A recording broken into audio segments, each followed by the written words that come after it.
Bueno, vamos a hacer este ejemplo para que ilustre, digamos, lo que hemos estado viendo y las definiciones que hemos estado haciendo. Entonces dice así: el movimiento de una partícula está descrito por el siguiente par de funciones. Entonces, si son dos funciones, entonces un movimiento en dos dimensiones. X de t igual a 8t y y de t igual a menos 5t cuadrado más 20t. Bueno, observemos acá que por lo menos x es una función lineal y y de t es una función cuadrática. Entonces dice, determinar los vectores posición, velocidad y aceleración en términos de los vectores de la base y graficar la trayectoria de la partícula, y hacer un diagrama de movimiento. Y dos, graficar los vectores velocidad y aceleración en t igual a 1 y t igual a 2. Entonces este ejemplo nos va a servir para ilustrar bastantes cosas, ¿no? Dónde poner el vector posición, dónde poner el vector velocidad en el diagrama, el vector aceleración y, digamos, para poner en práctica las definiciones que acabamos de hacer. Bueno, 1.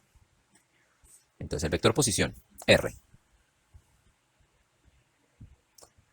está definido como x de t, dirección y, más y de t en dirección j. Bueno, ya, ahí quedó, ¿no? Entonces es simplemente reemplazar x por lo que vale, entonces 8t en y, más menos 5t cuadrado, más esto en dirección j. Listo, ya quedó nuestro vector r. Nuestro vector b es derivar este, ¿no? Entonces, hagámoslo directamente, ¿no? Entonces, la derivada acá sería 8i, más, le vamos a derivar acá, sería menos 10t, más 20, ¿no? Ese sería nuestro vector velocidad y nuestro vector aceleración. Vamos a ponerle acá, sería 0 en i, la derivada de una constante, más menos 10 en j, ¿no?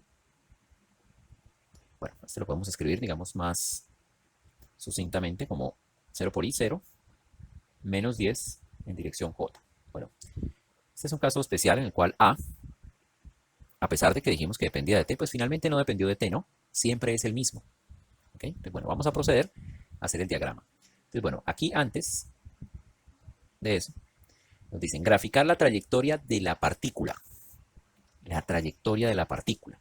Entonces, nosotros sabemos que x es una función del tiempo, ¿no? De hecho, x vale 8t. Y y, en este caso, es igual a menos 5t cuadrado más 20t. Bueno, cuando uno va a graficar esto en dos dimensiones, en matemáticas a esto le suelen llamar funciones paramétricas. Entonces, es porque x y y dependen de un parámetro. En este caso, el parámetro es t. Sin embargo, a pesar de eso, nosotros podemos convertir estas dos ecuaciones en una ecuación que me relacione a y con x. Es decir, yo puedo de pronto obtener y como una función de x.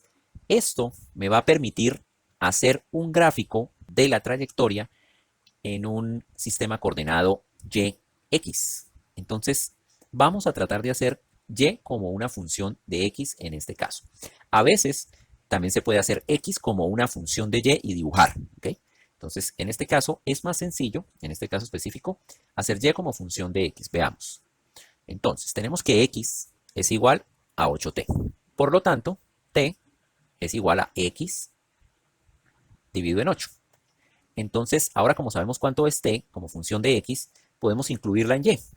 Entonces yo sé que y de t es igual a menos 5t cuadrado más 20t. Y eso es igual a menos 5t cuadrado. ¿Pero t cuadrado qué es? Es x al cuadrado sobre 8 al cuadrado más 20. ¿T qué es? X dividido en 8. Ahora, observen, y ya no es función de t, ya la podemos escribir como una función de x. Entonces esto es menos 5 sobre 64, x al cuadrado menos, aquí podemos reducir, ¿no? 20 y 8. Entonces serían 10 y 4 y serían 5 y 2, ¿no? Dividiendo entre 4 da 5, entonces 5 medios de x. Esto de acá ya se puede dibujar en el espacio físico con coordenadas y y x. Bueno, en este caso nos dio que es una función cuadrática, ¿no? Entonces observen, es una función cuadrática. Bueno, aquí ¿qué pasó con este menos? Creo que es un más ahí, ¿no? Es más por acá. Bueno, es una función cuadrática. Y es una función cuadrática que abre hacia abajo. Además de eso, tenemos que x igual a 0, y igual a 0 es un punto que pertenece a esa curva. Bueno, vamos a tratar de dibujar esta función. Bueno, tenemos aquí nuestro par de ejes coordenados. Este sería el eje y este el eje x. Vamos a y 20. Bueno, para dibujar esta función, entonces podemos, empezando por calcular los ceros, ¿no? Entonces, vamos a calcular los ceros. Los ceros serían cuando y de x, ¿para qué valores de x esto vale 0? Pues tendríamos menos 5 en 64, más cerca un poquito por acá. X al cuadrado más 5 medios por x igual a 0. Vamos a factorizar la x y quedamos en esto es igual a menos 5 sobre 64 por x más 5 medios igual a 0. Entonces, una solución es obvia, x igual a 0. Y la otra es menos 5 64 avos de x más 5 medios igual a 0. Entonces, vamos a resolver esta ecuación. Nos queda menos 5 sobre 64 x igual a menos 5 medios. Y entonces x es igual a menos y menos se va, ¿no? Entonces sería 64 sobre 5, 5 sobre 2, ¿no? Y ahí podemos cancelar este con este. Y finalmente obtenemos entonces que x es igual a 64 entre 2, 32. Y serían 32 metros, ¿no?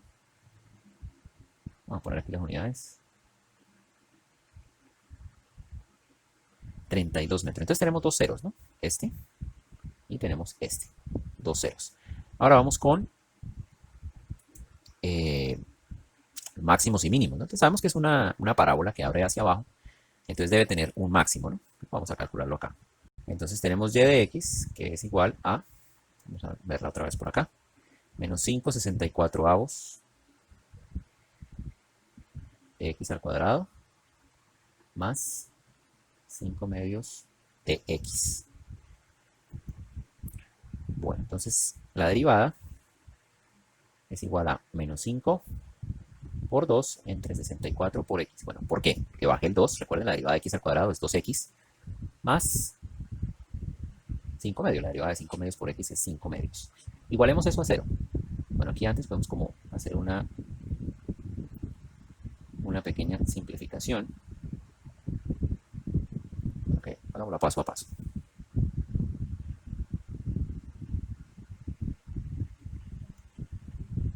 Y nos queda que menos 5 sobre 32x es igual a menos 5 medios. Ya podemos cancelar, ¿no? Podemos cancelar acá 5 con 5. Y esto nos queda básicamente que x es igual a 32 que pase por acá, paso por acá, igual a 16. Entonces ahí es donde se debe presentar un mínimo o un máximo. Vamos a derivar por segunda vez para saber si es un mínimo o es un máximo. Ya sabemos que es un máximo, pero vamos a corroborarlo. La segunda derivada entonces sería igual a la derivada de este 0 y la derivada de x es 1, que sería menos 10 sobre 64, eso es menor que 0, entonces deducimos que es un máximo. Bueno, entonces x vale 16 y nos tocaría reemplazar acá para ver cuánto vale y. Vamos a reemplazar. Entonces aquí tenemos que calcular y evaluado en 16. En 16, eso nos da, vamos a ver si aquí sale sencillo el cálculo, sería menos 5, 16 al cuadrado sobre 64 más 5 sobre 2 por 16. Esto es igual a, bueno, aquí voy a hacer un conjunto de cosas, pero que no queden como muy difíciles de entender. El 64 lo voy a dividir, esto sería al cuadrado, en 4 por 16. Y aquí 16 entre 2 da 8, ¿no? 8 por 5 da 40 de una vez, ¿no? Está más sencillo, ¿no? Vamos a poner el paso intermedio, 5 por 8. Bueno, y aquí vamos a cancelar aquí este con este, ¿no? Y de una vez voy a hacer 16 dividido entre 4, 4, ¿no? 5 por 8, 40. Y entonces vamos a tener menos 20 más 40 igual a 20, ¿no? O sea, 20 menos 40 igual a 20. Sería metros. Ok, entonces, ¿qué tenemos? Ceros. ¿En dónde? En 0 y en 32.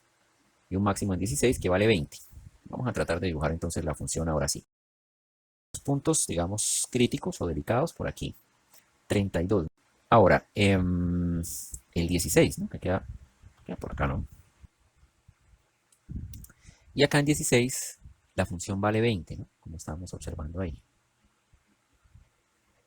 Entonces vamos a tratar de unir esos puntos, a ver si se nos da. Entonces, la partícula arranca acá, ¿no? Este es otro cero. Entonces, hace esto. Esto es en el mundo físico, ¿no? Esta es la trayectoria de la partícula. La partícula empieza por acá y cuando el tiempo va avanzando, ella se empieza a mover. Observen que no tenemos el tiempo en ninguno de los dos ejes, ¿no? Esta es simplemente la trayectoria en el espacio físico. Es una parábola. ¿Ok? Entonces, la partícula, pues, toma todas estas posiciones, ¿no? Bueno, acá aparece un gráfico muchísimo mejor al que hicimos, ¿no? Ahora sí parece una parábola de verdad. Y este sería nuestro eje Y y este sería aquí nuestro eje X. Bueno, entonces ahora vamos a tratar de hacer el diagrama de movimiento. Entonces, para hacer un diagrama de movimiento acá, tenemos que sobre esta gráfica dibujar los vectores velocidad y aceleración. Entonces, en el punto 2, recordemos cuál era el punto 2, nos pedían graficar los vectores velocidad y aceleración en t igual a 1 y t igual a 2. Antes de eso, entonces vamos a calcularlos. Ellos nos van a servir más adelante. Entonces, observen B y observen A. Vamos a calcular B de 1. O sea, B del segundo 1. Bueno, este 8 no depende del tiempo. Sería 8i más menos 10 por 1 más 20. Todo eso en dirección J. Esto finalmente nos da 8 en I más, esto sería 20 menos 10, 10, 10 en J. Ahora el vector A. El vector A lo tenemos por acá, ¿no? A de 1. Realmente A no depende del tiempo. Para todos los valores del tiempo vale lo mismo. Y en este caso vale menos 10 en dirección J. Bueno, para ubicar este vector en nuestro diagrama de movimiento, vamos a tener que conocer las coordenadas también, las coordenadas X y Y. Entonces vamos a sacarlas de aquí, ¿no? Entonces X de 1, que sencillamente da 8. Y Y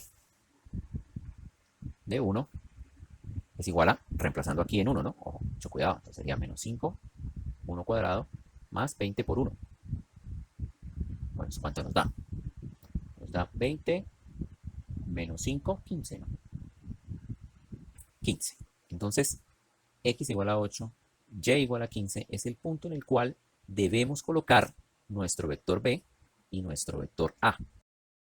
Y más o menos de pronto lo podemos cuadrar por acá, ¿no? Y ahí podemos dibujar nuestro vector velocidad. Veamos el vector velocidad. ¿Cómo es? El vector velocidad es 8 en I, 10 en J en ese punto. Por aquí digamos que es 8. Y serían 10 hacia arriba, ¿no? Entonces el vector va de acá hasta acá, ¿no? Entonces observen que efectivamente es un vector que parece tangente a la trayectoria. Bueno, aquí traté de dibujar nuestro vector B de 1, ¿no? Vector tangente a la trayectoria, ¿cierto? Entonces tendríamos 8 en I, 10 en J. Y el vector aceleración, entonces acá va en esa dirección, ¿no? En la dirección J. Ese sería A de T. Entonces, como ven, los vectores B y A los pintamos en el punto en donde está la partícula en ese instante de tiempo. Bueno, aquí dibujamos, bueno, B de 1, aquí también es A de 1, perdón, ¿no? Pues aquí es. Entonces, eso es lo que vamos a hacer para hacer nuestro diagrama de movimiento. Entonces, aquí en este movimiento en particular, A es constante siempre. Entonces, si nos paramos, por ejemplo, en este punto y queremos dibujar A, entonces hacemos un par de ejes coordenados acá en el punto y dibujamos el vector A. El vector A siempre es un vector que va hacia abajo porque vale menos 10, ¿no? Menos 10. Bueno, y sabemos que el vector velocidad es siempre tangente a la trayectoria. Entonces, en este punto será una cosa así, ¿no? Bueno, podemos dibujar el vector velocidad en cualquier punto, por ejemplo, acá en el punto más alto, en esta cara, ¿no? Esto es todo, sería el vector velocidad. Sería B, este sería A, y este sería B. Tratemos de que quede con la misma magnitud siempre A. ¿Okay? Ese sería el diagrama de movimiento. Entonces, la partícula va por acá. Observen que el vector velocidad va inclinándose cada vez más, ¿no? Sin embargo, a pesar de eso, a pesar de todo eso, el vector A va siempre hacia abajo. Entonces, esta cosa que es particular en este caso, pues se cumple bastante en el movimiento en dos dimensiones. Es decir, uno no puede asegurar con certeza intuitivamente hacia dónde va el vector A. El vector A es bastante difícil de determinar, digamos, mentalmente, en cuanto que el vector B es mucho más fácil, ¿no? Él siempre es tangente a la trayectoria. Entonces observen que así como en el caso de una dimensión, A no necesariamente va en la dirección de B, aquí muchísimo menos. Observen que aquí va en una dirección muy diferente a B, ni siquiera al contrario de B, ¿no?